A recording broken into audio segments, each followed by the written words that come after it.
राधे राधे दोस्तों, मेरे YouTube channel are के भक्ति में आप सभी का स्वागत है। आज हम आपको सोमवार की व्रत कथा सुनाएंगे। जिन लोगों को हमारी वीडियो अच्छी लगे वो हमारे चैनल को सब्सक्राइब करें, शेयर करें और बेल आइकन दबाना न भूलें। बोलो शंकर भगवान की जय। सोमवार की व्रत कथा विधि। सोमवार का व्रत साधारणतया दिन के तीसरे पैर तक होता है। व्रत में फलाहार या पारायण का कोई खास नियम नहीं है, किंतु यह आवश्यक है कि दिन रात में केवल एक समय भोजन करें। सोमवार के व्रत में शिव जी पार्वती का पूजन करना चाहिए। सोमवार के व्रत 3 प्रकार के हैं: साधारण, प्रति सोमवार, सौम्य प्रदोष और 16 सोमवार। विधि तीनों की एक जैसी हैं। शिव पूजन के पश्चात कहानी सुननी चाहिए। सोमवार व्रत कथा।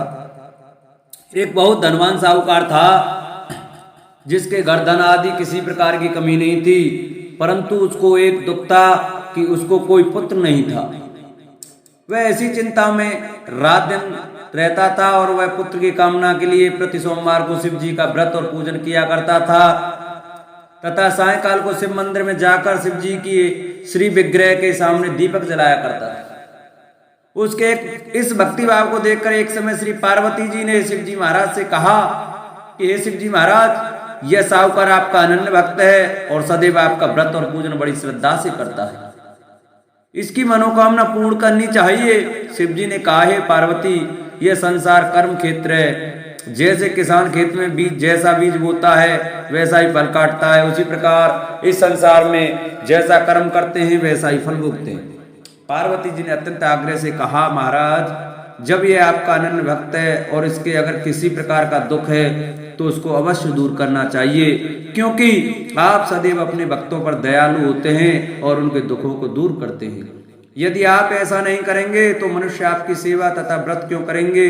पार्वती जी का ऐसा आग्रह देख शिव जी महाराज कहने लगे, हे पार्वती, इसके कोई पुत्र नहीं है, इसकी चिंता में यह अति दुखी रहता है।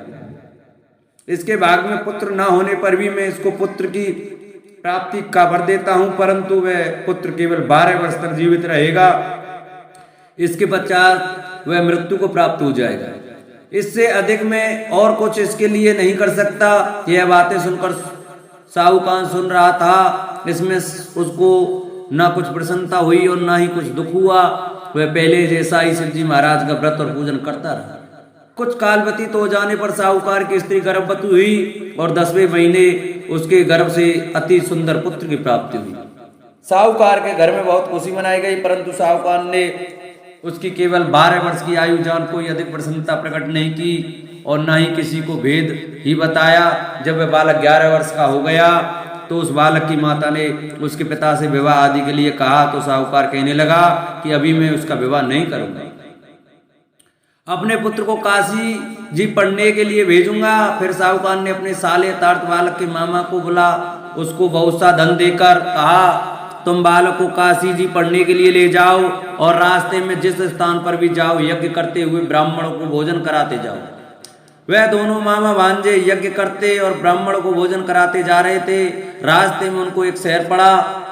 उस शहर में राजा की कन्या का विवाह था और दूसरे राजा का लड़का जो विवाह कराने के लिए बारात लेकर आया था वह एक कान से काना था। उसके पिता को इस बात की बड़ी चिंता थी कि कहीं वर को देख कन्या के माता पिता विवाह में किसी प्रकार की अड़चन पैदा न कर दें। इस कारण जब उसने अति सुंदर सेठ के लड़के को देखा तो मन में विचार किया कि क्यों न दरवाजे के समय इस लड़के से वर का काम चलाया जाए।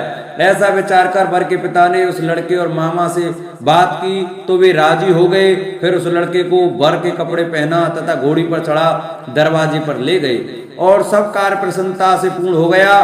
फिर वर के माता पिता ने सोचा कि यदि विवाह कार्य भी इसी लड़के से करा लिया जाए तो क्या बुराई है। ऐसा विचार कर लड़के और उसके मामा से कहा, यदि आप फेरों का और कन्यादान का के काम को भी करा दें तो आपकी बड़ी कृपा होगी। मैं इसके बदले में आपको बहुत कुछ धन दूंगा। तो उन्होंने स्वीकार कर लिया और विवाह कार्य भी बहुत अच्छी तरह से संपन्न हो गया।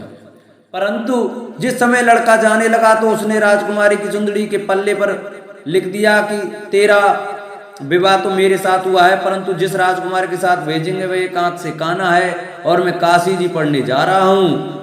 लड़के के जाने के पश्चात उस राजकुमारी ने जब अपनी चुंदड़ी पर ऐसा लिखा पाया तो उसने राजकुमार के साथ जाने से मना कर दिया और कहा कि यह मेरा पति नहीं है, मेरा विवाह इसके साथ नहीं हुआ है, वह तो काशी जी पढ़ने गया है।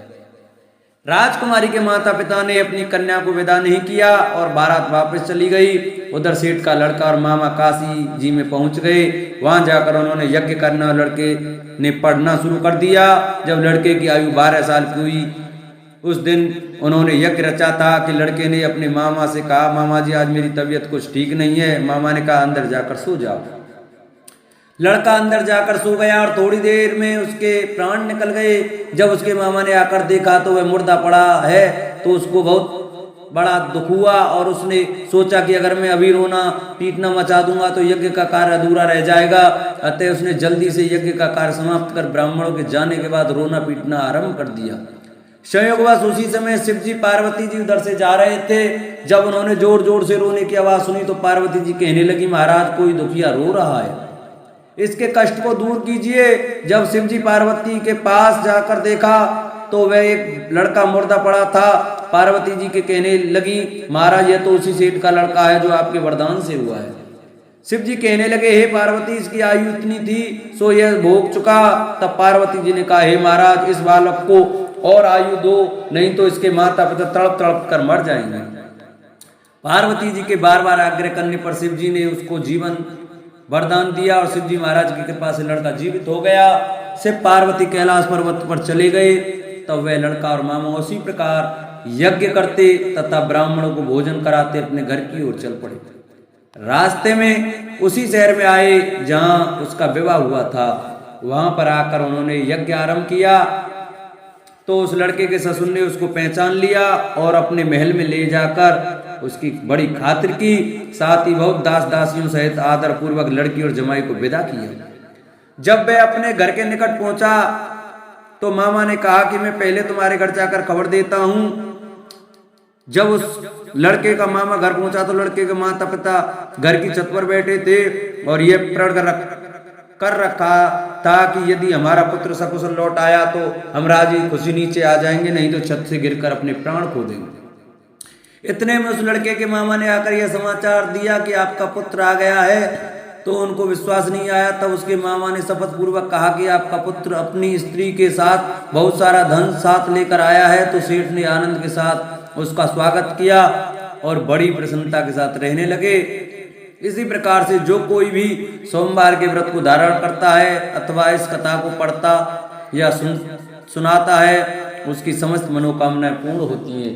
बोलो शंकर भगवान की जय, मैया पार्वती की जय। राधे राधे दोस्तों, जिन भक्तों को हमारी वीडियो अच्छी लगी हो वो हमारी वीडियो को लाइक करें, सब्सक्राइब करें और बेल आइकन दबाना ना भूलें, जिससे हमारी जो भी नई वीडियो आए वो आप तक जरूर पहुंचे। बोलो शंकर भगवान की जय।